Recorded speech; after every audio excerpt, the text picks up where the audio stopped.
just getting right into it. The title of the stream is exactly what it is, or when I put this out for the video, it's exactly what it is. I'm sitting down, well, like I usually do. I'm playing the game, and then I want to talk about items, just different weapons and stuff, and what I think about it, because that's what I felt like doing. Alright, I'm back. Hi Bonk and Rowlet. Hey. Rowlet, you're on air, you might say. Ah! She's streaming. Oh, sick. Yeah, we're doing this now. I don't know, Bonk, what do you think? I just start with Scattergun?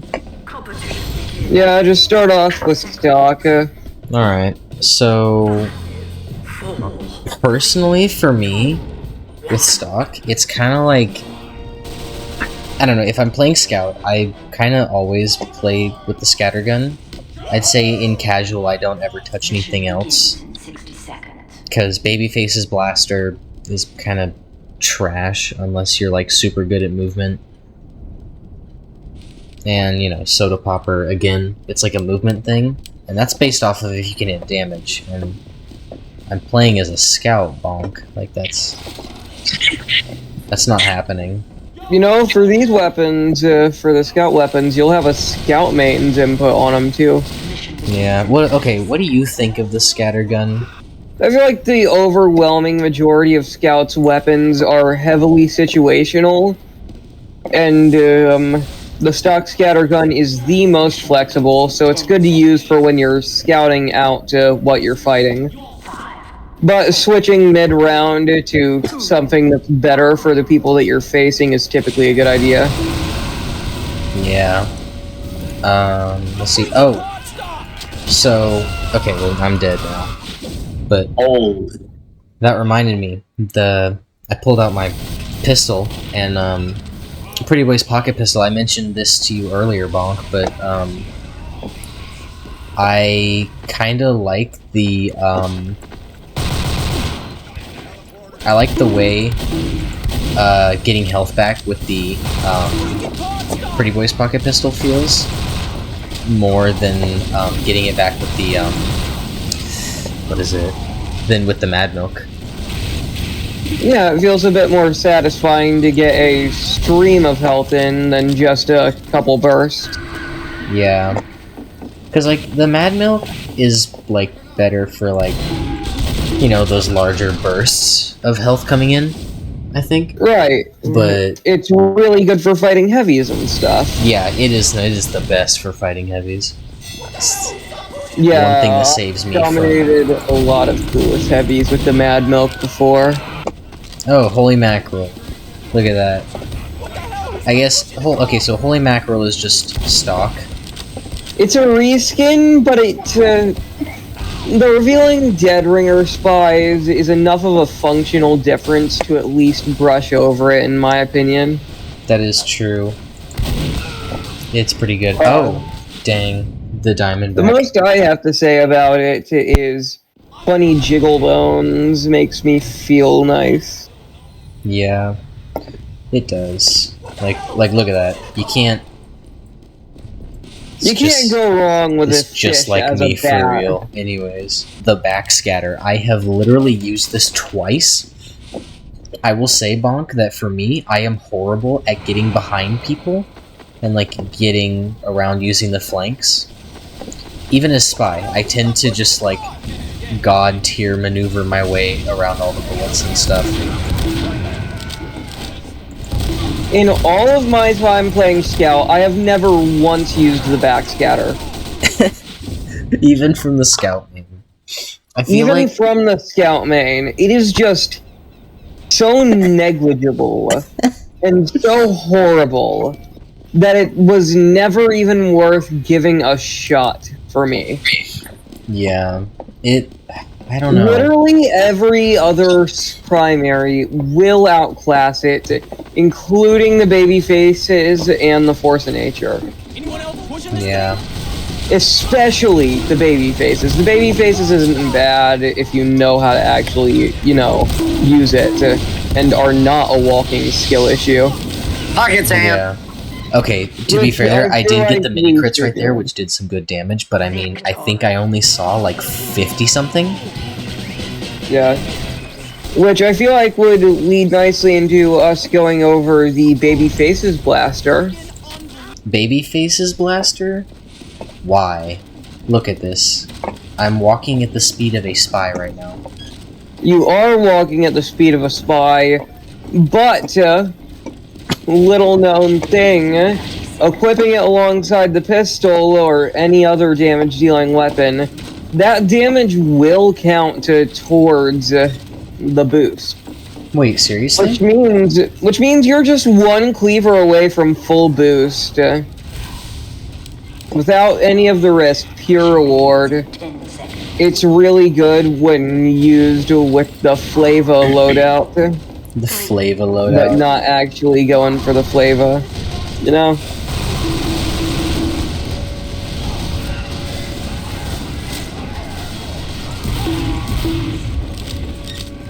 I feel like if you're good at movement, you will be able to absolutely wreck stuff with it.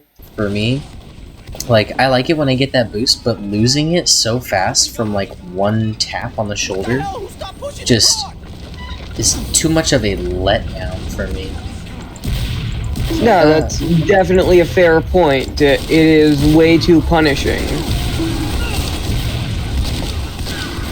It should only ever really be used against a team with no NGs, one with a dumb NG, or one with really predictable spots. If it weren't... Okay, I feel like if the Baby Faces Blaster had, like, a... Like, okay, however much damage you deal, you get a bit boost. You get a bit of a boost, right?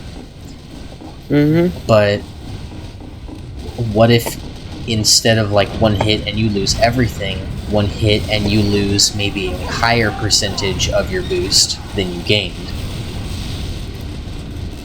Maybe it could just constantly drain over time, and that would be good too. Ooh. And not lose to damage, you know? Yeah. I think that'd be pretty cool. It would be like overheal fall off. Yeah, kunai overheal fall off, because like regular overheal fall off 4 per second. That would not be fun to use. Yeah. Let's see, what's next on the list here? Soda Popper. Okay. Yeah, it's finally time to talk about the 2 pops. Okay, so Soda Popper. I don't know. It's the better of the 2 pops, but that still doesn't mean you should be using it too much. You should definitely be using it against stuff like soldiers and demos, but aside from that, there's not many situations where it's better than stock. Okay, here's my question. Something I haven't been able to figure out in all the time I've played the Soda Popper. Is it per hit you get a chunk of hype, or is it you get a chunk of hype based on damage? It's based on damage. It's just that you value your ammo so much, it's almost always gonna be a meat shot when you go in. Oh, there was a spy you earlier, sorry about that.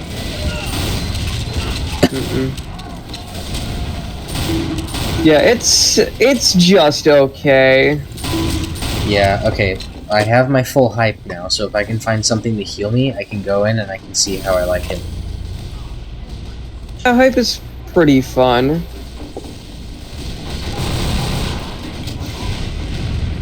I mean, this is like the worst place to use the hype too. See, this is the thing, like, having the extra jumps is sometimes nice, but I don't see many situations when I'm playing Spy where I need, like, a ton more, you know, vertical mobility specifically. Yeah, map also plays into how good this one is a lot more than most of the other scatterguns. Yeah, and in this instance, I think this map is like awful for using the hype. Overall, it's just a bad map, if I'm being completely honest. I don't know, I just don't enjoy it, honestly. Yep, I did pretty good damage, but... Let's see. Shortstop? I think I can talk about the shortstop next. Funny push mechanic. The shove is fun. The shove is really fun. I find it being the second most flexible scattergun, in full honesty. Really? Yeah, it allows for a lot more leniency on getting close to the enemy. It doesn't make you commit to a fight, well, it makes you commit to a fight even less than playing Scout in the first place does. That's not me. I really can't hit my shots for squat. Oh, that's the thing too, isn't it? The shortstop has a shorter bullet spread, doesn't it? It's a lot better for long range. You know what this makes me think of, though? This whole gun. The whole concept of it makes me think of Black Ops 2 and not the Enforcer. It was something... It was this pistol that fired shotgun stuff, and you unlocked it. It was like you had to do a challenge to unlock it, and what was it? Oh yeah, it was the gun that the main enemy uses, like the main antagonist. Last one I have to talk about is the Force of Nature, and I mean, for me, this is just the funny weapon. Yeah, honestly, the few times I do use it, I find it enjoyable, but I don't find myself excelling in any way. Oh, I just hit 108 on someone with Force of Nature first thing, so... So, that's a good first impression. Yeah. Yeah, it's pretty good for doing stuff like environmental kills, doing stuff just for being funny. Yeah. But in serious play, there's some better options. Yeah. I guess we move on to the secondaries now. Pretty Boy's Pocket Pistol, I've already explained, is like my favorite. Stock Pistol's good. Because there's no damage reduction, obviously. Or, right, it has a damage reduction, right? Yeah. No. It doesn't have a damage reduction. It's minus clip size. So I was wrong. Get blown up immediately. Very good. But yeah. Stock Pistol, it's just Stock Pistol. I mean... Yeah, what more is there to explain? A good mid-range engaging tool that is also good for when you're escaping. Yeah, it's good for, like... A fairly good finisher. Yeah, no, it's a really good finisher. That's why I always keep it equipped on Engineer. Stock Pistol will always be on Engineer. I never really use the Wrangler that much.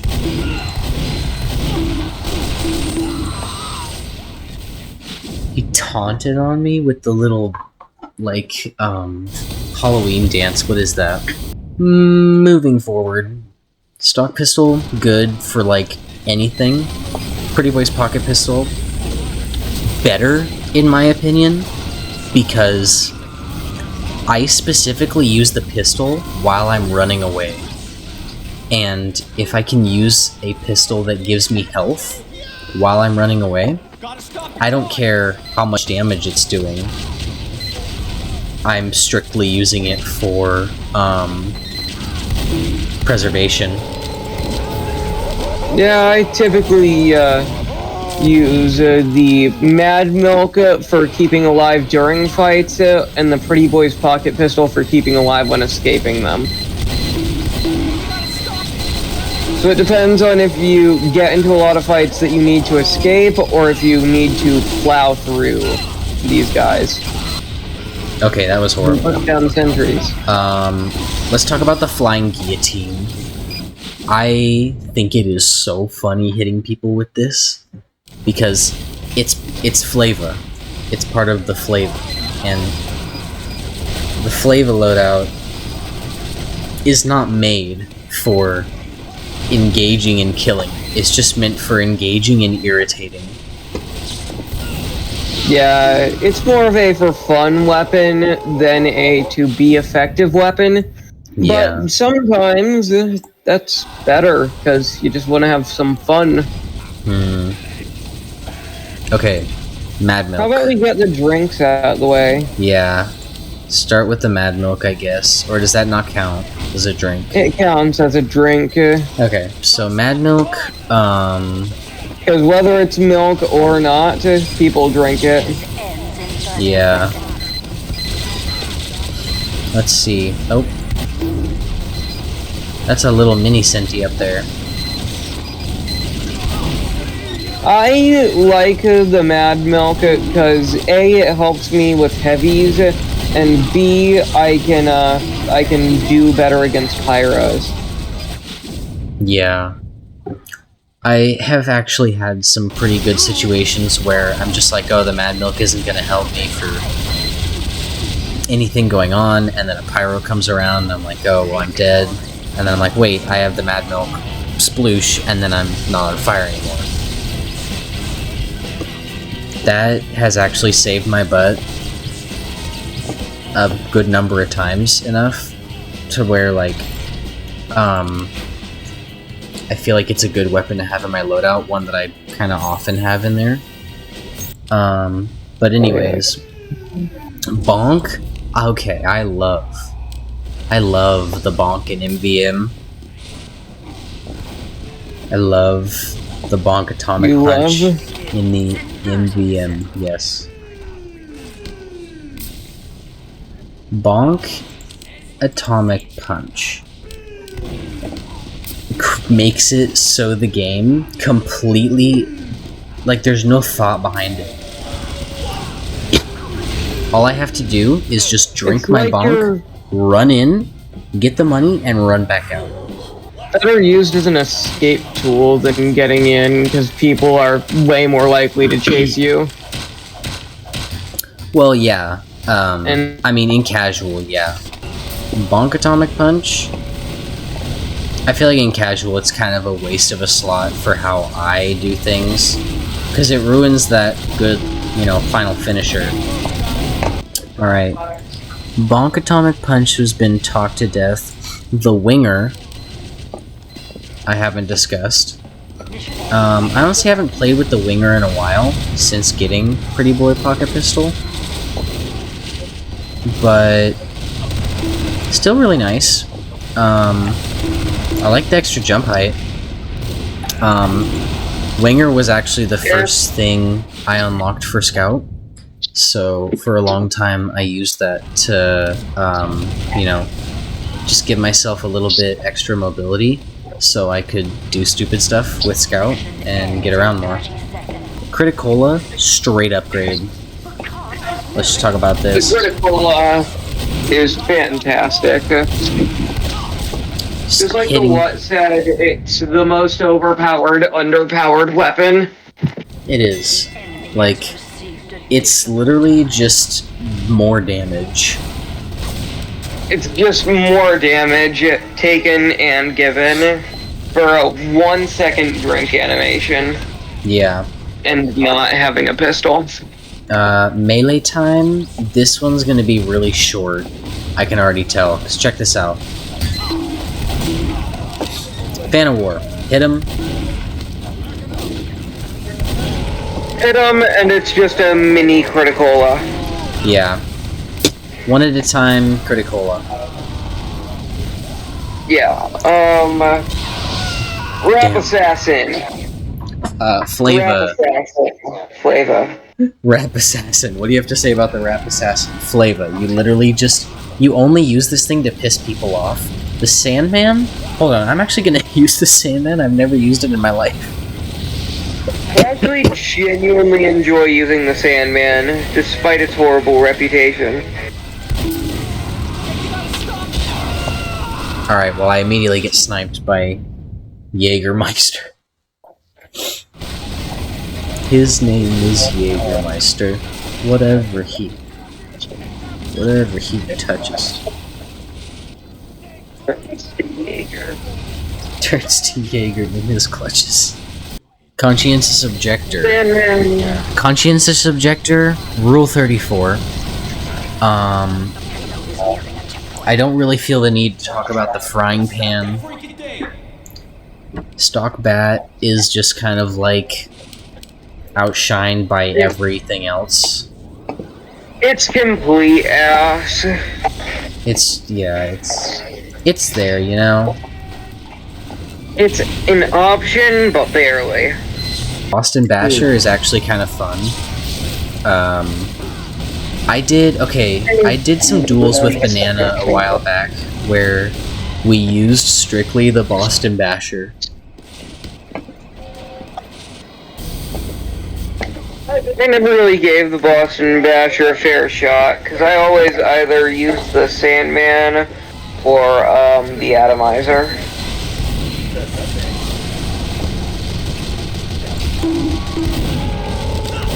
Like, the Atomizer, the third jump is really good for getting around it. Yeah, the Atomizer and the Winger. Yeah, vertical and horizontal, honestly. Also, running and hitting yourself with this bat until you die is the funniest thing. Like, some of the ragdolls you get from it are amazing. Yeah, but the best thing about a weapon is how funny it is when you die by using it on yourself. It's I don't great. think that's a sign of it being a good weapon. Probably not. But you know what? Fan of War is pretty funny, so I think I'll keep that equipped for next time.